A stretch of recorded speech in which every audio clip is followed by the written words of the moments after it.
Hello great morning કેમ છો બધા મજામાં? આજ દિવસ એ તમારા માટે અને અમારા માટે વર્ષનો સર્વશ્રેષ્ઠ દિવસ છે, કારણ કે ભણવામાંથી આપણે થોડાક બહાર નીકળ્યા છે અને આખો દિવસ સવારથી લઈને તમારા મનમાં હતું જ એક્સાઇટમેન્ટ હતી, કંઈક શું થશે કેવું થશે, અને ભણવામાંથી થોડા મુક્ત થયા છો. હજુ સાંજ સુધી ચાલશે પણ પ્રોગ્રામ, અને આ યાદો મગજમાં પણ હશે. એટલે આપણે આજના દિવસે સારી સારી યાદોને ભેગી કરીએ જે આપણને પરીક્ષામાં હેલ્પફુલ થાય. તો આજની જે મારી તમને શુભેચ્છા છે એક કહાની દ્વારા હું તમને કહીશ. એક રાજા હોય છે, એ રાજાના મહેલની અંદર એક સિદ્ધ પુરુષ મહારાજ આવ્યા હોય છે. તો એમણે એમની આગતા સ્વાગતા ખૂબ સારી રીતે કરે છે. એમને ભોજન પણ જમાડવાનો એમને આગ્રહ કરે છે કે આપ દૂરથી આવ્યા છો, અમારા ત્યાં તમે જમો. અને એમના માટે જમવામાં 36 પ્રકારના ભોજન હોય છે. ટેબલ ઉપર સરસ લગાવેલા હોય છે. ઋષિ મુનિને જમવા માટે બેસાડે છે, અને ઋષિ મુનિ જમતા પહેલા ઈશ્વરને ઉપરવાળાને યાદ કરીને જમવા બેસે છે.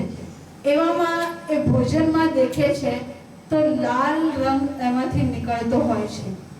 આ દ્રશ્ય જોઈને રાજા રાણી અને ત્યાં ઉભેલા નોકર બધા અચરજ પામી જાય છે. ઋષિ મુનિ તો સિદ્ધ પુરુષ છે એટલે એમને ખબર છે શું કારણ હતું કે ભોજનમાંથી લાલ રંગ બહાર નીકળી રહ્યો છે. એમાં એવી વાસ પણ હતી. તો એને થાય છે, માફી માંગે છે ઋષિ મુનિની કે માફ કરજો, આજે નોકરના હાથથી કંઈક ભૂલ થઈ લાગે છે, સારી ભાવનાથી નહીં બનાવ્યું હોય તો આ ભોજન આવું બન્યું છે. એ બધું ભોજન હટાવી દે છે અને ફરીથી સારા એવા રસોઈયાને બોલાવીને ભોજન બનાવે છે. ફરી ઋષિ મુનિ સામે મૂકે છે, અને એ ઋષિ મુનિ એ ભોજનને સામે જોવે છે. ફરી ઈશ્વરને યાદ કરી એ ભોજન કરવા જાય છે. ત્યાં ફરી એ જ લાલ રંગ નીકળતો હોય છે અને એમાં વાસ પણ આવતી હોય છે. રાજાને આશ્ચર્ય થઈ જાય છે કે ભાઈ આ ભોજન તો મેં સારા એવા રસોઈયા બોલાવીને કર્યું છે, ખૂબ ધ્યાન રાખીને પણ કર્યું છે, તેમ છતાં શું થઈ રહ્યું છે? ફરી રાજાને થાય છે એને કંઈ ભૂલ થતી લાગે છે, માફી માંગે છે અને ઋષિ મુનિને કહે છે થોડો સમય આપો. અને પોતે રાણીને કહે છે, રાણી હવે તમે જ જઈને બનાવો, તમારી શ્રેષ્ઠ ભાવના હતી. રાણી પણ જાય છે, એમાં પોતાનું તન મન લગાવી દે છે અને સુંદર એવું ભોજન બનાવીને ઋષિની સામે મૂકે છે. ઋષિ ફરી ઈશ્વરને યાદ કરી ભોજન કરવા જાય છે. ત્યાં ત્રીજી વખત પણ એ જ લાલ રંગ નીકળતો હોય છે, જેમ વરાળ હોય ને, હા, એવી લાલ રંગની વરાળ નીકળતી હોય છે. તો એ ખૂબ માફી માંગે છે ઋષિ, જે રાજા હોય છે અને એની રાણી અને બધા જ લોકો, કે અમારાથી કોઈ અપરાધ થયો છે કે આજે ભોજનમાં આ શું થઈ રહ્યું છે? આ ભોજન તો અમે પણ ખાઈએ છીએ.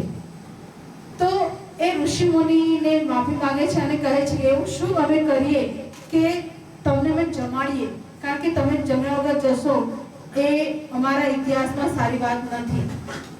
તો ઋષિ મુનિ એમને એક સજેશન આપે છે કે તમારા મહેલની થોડે દૂર એક ગામ છે, ત્યાં ગામના છેવાડે ખેડૂતનું ઘર છે, ત્યાંથી તમે ભોજન લઈને આવો અને એ ભોજન હું જમીશ. રાજા તરત જ સૈનિકોને મોકલે છે. એ ભોજન લઈને આવે છે. એ ભોજન હતું ફક્ત બાજરીનો રોટલો અને મરચું. ઋષિ મુનિ સામે મૂકવામાં આવે છે. ઋષિ મુનિ એ ભોજનને જુએ છે, એને ઈશ્વરને અર્પણ કરે છે, એમને ઈશ્વરને યાદ કરે છે અને ભોજન યાદ કરે છે. એટલામાંથી એમાંથી પણ શું નીકળી હશે?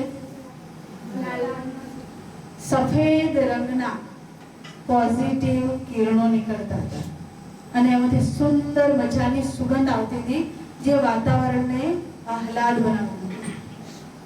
રોટલો બને એટલે ખબર પડે ને, રોટલી અથવા બાજરીનો રોટલો બને તો ખબર પડી જાય કે કેવી સરસ સુગંધ છે.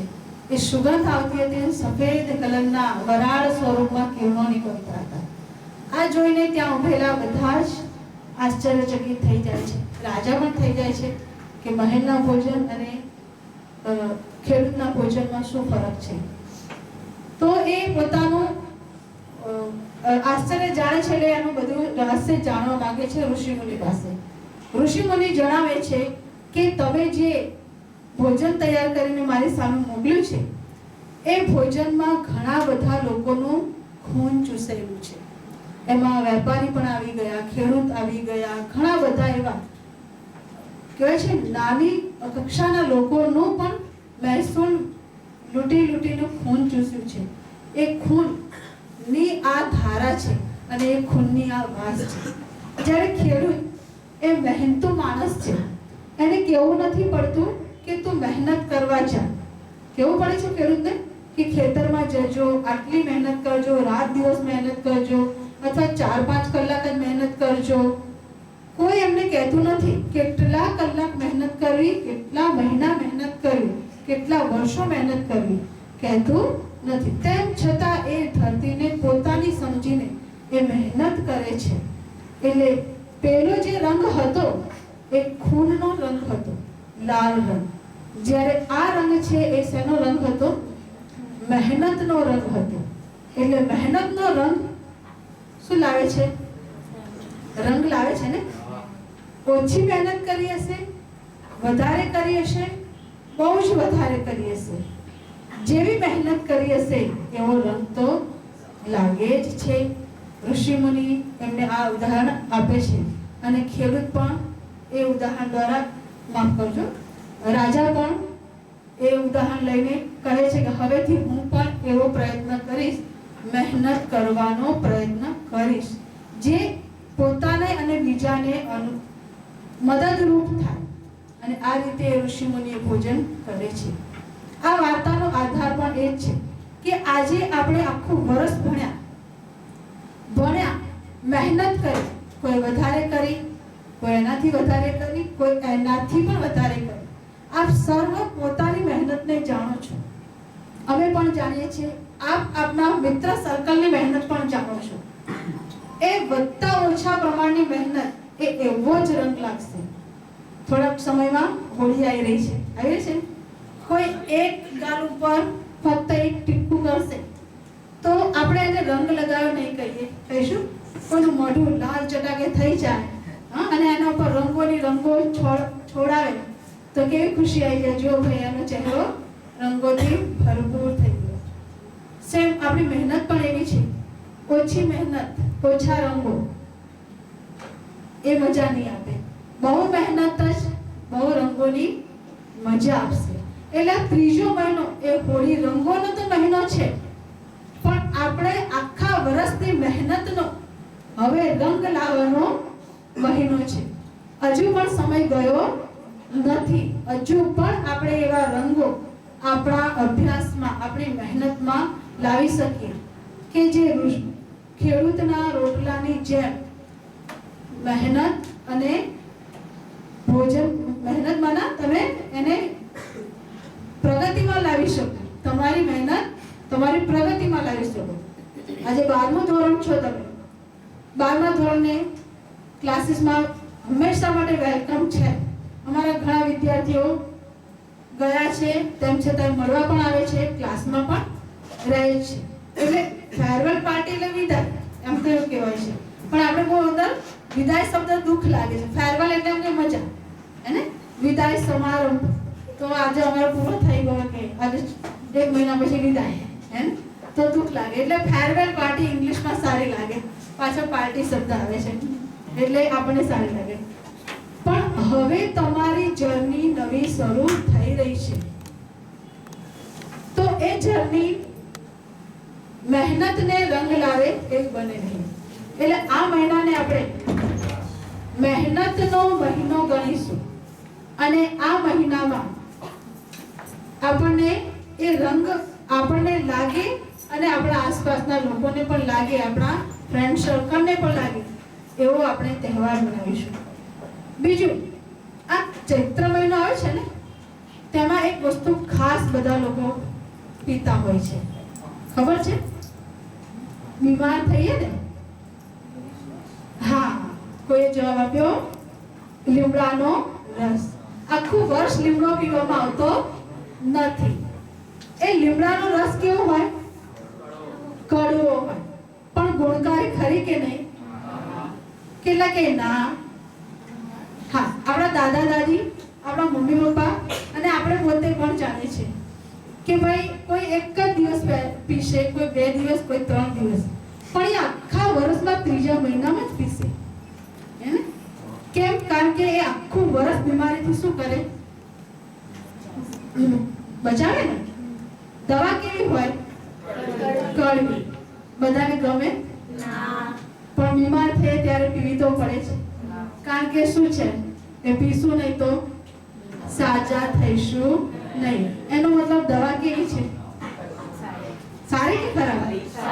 બહુ ભયંકર રોગ થયો. હવે આ હર્ષને જ પૂછીએ કે હર્ષ, આપણને તકલીફ થાય છે, દવા નહીં પીએ તો સારા થશું? નહીં થાય. એટલે દવા પીવી જરૂરી છે. બરોબર? કારેલા સારા છે ને? કારેલા સીઝન પ્રમાણે આવતા હોય છે, ખાતા પણ હોય છે. કડવા છે પણ તો પણ ઘણા લોકો કે ખાવું સારું. હવે ડાયાબિટીસ વાળાને પૂછજો, આમ તો તમને કારેલા ખાવા નહીં જ ગમતા હોય, પણ જો કદાચ કોઈને કારેલા આને પથરી થાય છે, કોઈને ડાયાબિટીસ થઈ જાય અને ડોક્ટર અને મમ્મી પપ્પા કે કારેલા જ ખાવાના છે, તો ભાઈ લાંબુ જીવાશે. તો એ કારેલા કડવા હશે તો એ ગમાડીશું કે નહીં? ગમાડીશું. પ્યારથી ગમાડીશું.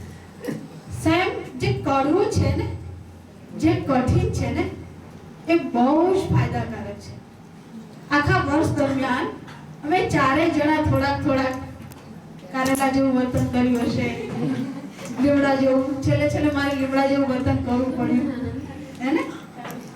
એક કે ને ચૈત્ર મહિનામાં જ લીમડો ખવાય, એમ છેલ્લે આ ચૈત્ર મહિના હતા લીમડો ખાધો. પછી દવા તો ખાઈએ જ છે, નથી સારી થઈ. તો અમે શિક્ષકો છે, માતા પિતા પણ એક ટીચર્સ અને એમનો રોલ કરે છે. એ જે પણ કડવી વાતો કહે છે ને, કે કડવા વર્ણન પણ કરે છે.